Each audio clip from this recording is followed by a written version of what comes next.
every place in between. Over to you, David. Well, thanks, Fielden. That air of mystery that you just talked about, the weapons that available to your sister in the 1996 murder of little John Benet Ramsey allowed her to do exactly that at the crime scenes with JAB, which is the Joint Automated Booking Station.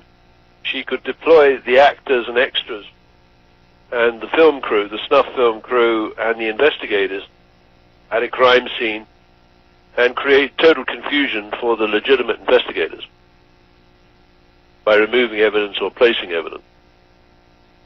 So let's just go back, and we're hopping around between these two women, Christine Marcy Field's sister and Michelle Obama, the First Lady Abortionist of the United States, the First Lady Abortionist in United States history, I would suggest.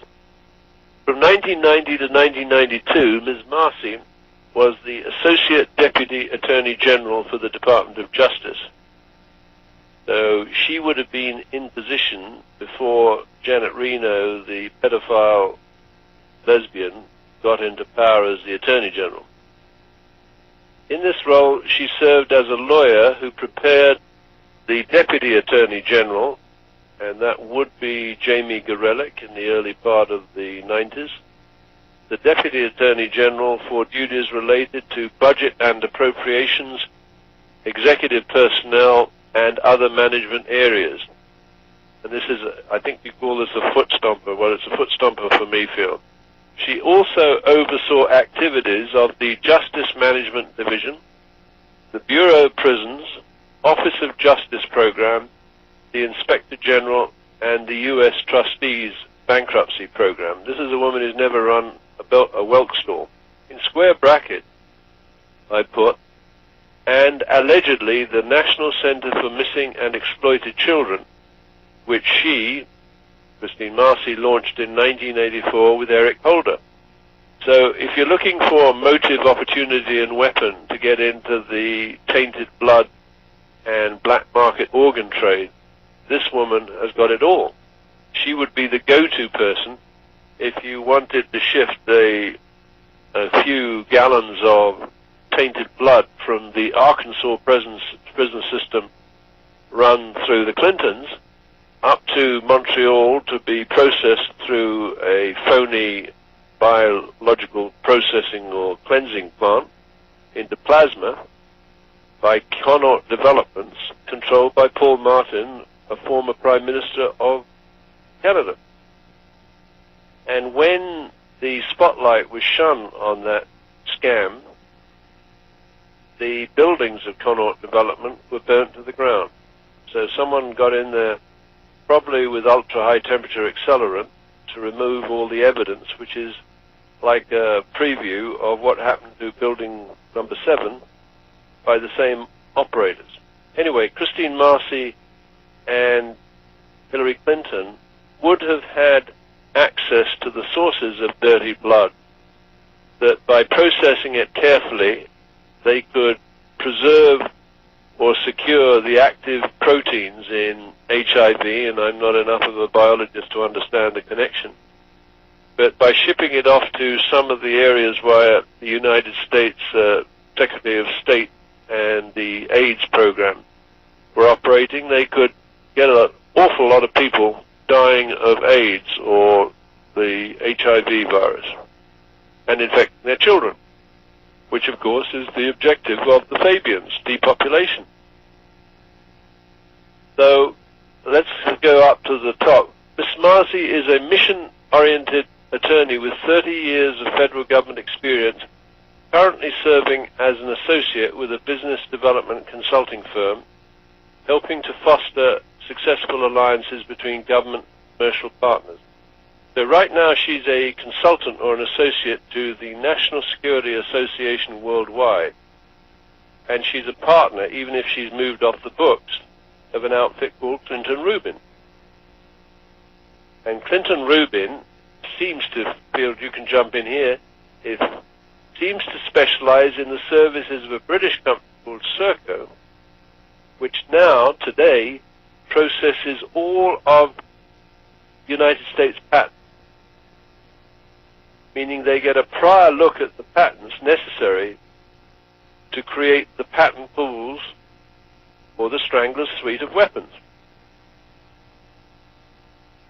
So Serco and British intelligence and people like Miriam Clegg and the livery companies of the United Kingdom include the Guild of Air Pilots and Air Navigators, which has an office outside at Abbotsford Airport, would be able to select those patents which combined together generated the flying events of 911. So Christine Marcy, Phil's sister, is, I would think, from the inside point of view, a truly terrifying human being. Phil, can you summarize what your sister said about the job of FBI Director, Robert Mueller? Yeah, Robert Swan Mueller III, who is a Princeton graduate, if I'm not mistaken, and Princeton has a real bad profile because that's where Michelle Obama was given a free ride. She obviously got no education there. She appears to be untrainable. But another profile type, Princeton profile guy would be Petraeus. And I want to say that, God has a sense of humor and God micromanages. And Petraeus rhymes with Betraeus, and he is betraying us. He's the director of the CIA. His last gig was in charge of the army over in Afghanistan. He was a four-star general. He was in the West Point class, I believe, of 1974. He later went to some mind-changing education at wherever that place is, Princeton. I don't know if they're Ivy League or not. I think it's more like Commie League. But Petraeus, Mueller, and Michelle all waddled through Princeton. And my sister, and I'm going to give you a little more information on my sister than you asked for, David, but my sister referred to Mueller's job as a killer. And that was probably a subtle hint to him that if he didn't continue to operate under her thumb, while she operates under the thumb of Thomas Smolich, S.J., which should mean Society of Jesus, but in his case, it's a special jerk. And he is the jerk that apparently has put my sister in this position of being, my sister is almost the Caucasian KSM, because KSM has been brokered by Obama to take on the sins of the world on his shoulder. KSM has copped a plea that he planned every major exercise, every major terrorist act going back probably to the 8th century. I mean, and I'm being a little facetious there, but I'm no more facetious than Barry Soetoro is, because Barry Soetoro last year, about this time last year, he was faking an attack in Islamabad, and that fake attack in Islamabad allegedly killed Osama bin Laden. And if you read his lips from a year ago, Osama bin Laden was the perpetrator and the mastermind of 9/11, so Barry Soetoro killed him. Well, this year, Eric Holder, I'm trying to think of a polite word for stupid, and he's not stupid really in the academic sense stupid, he's just unwise.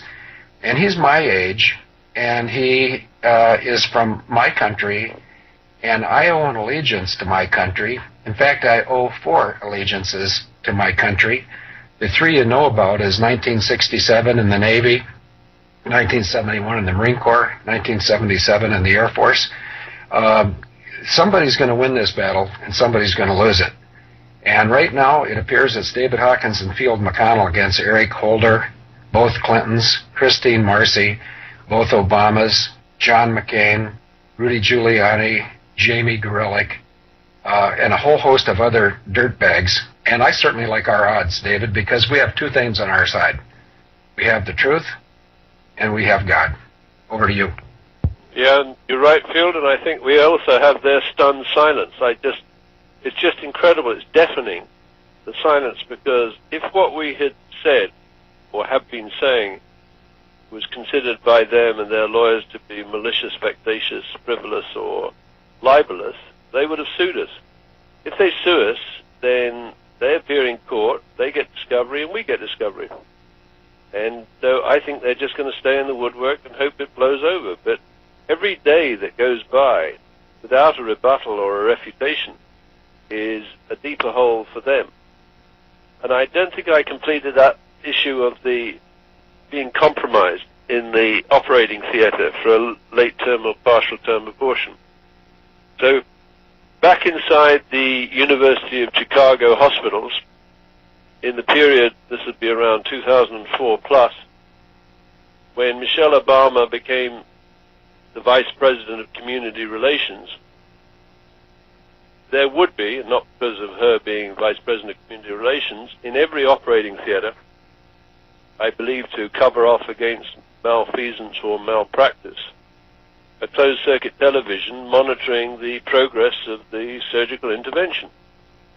So you have a woman, maybe an underage, a child who's been raped by someone out at Hull House or Northwestern University Settlement House by a wealthy visitor, and the child, 11, 12, 13, 14-year-old, got pregnant, and they've decided there's a lot of valuable organs to be harvested from the combination of the fetus and the child, particularly if the child should die on the operating room. But let's assume, well, let's not dwell on it being a child, let's assume it's an adult, young adult, well-connected, that has made a mistake, got herself pregnant, and has been made a financial offer that if the child can be brought to near full term, its organs will be healthy and robust and extremely valuable in the international market or black market for organs. So the television, closed-circuit television, is recording the images, backcalling them allegedly via satellite on the KU band to the United Kingdom, where they're being run through a post-processing studio to turn into a snuff film. So apparently some people will pay a great deal of money for what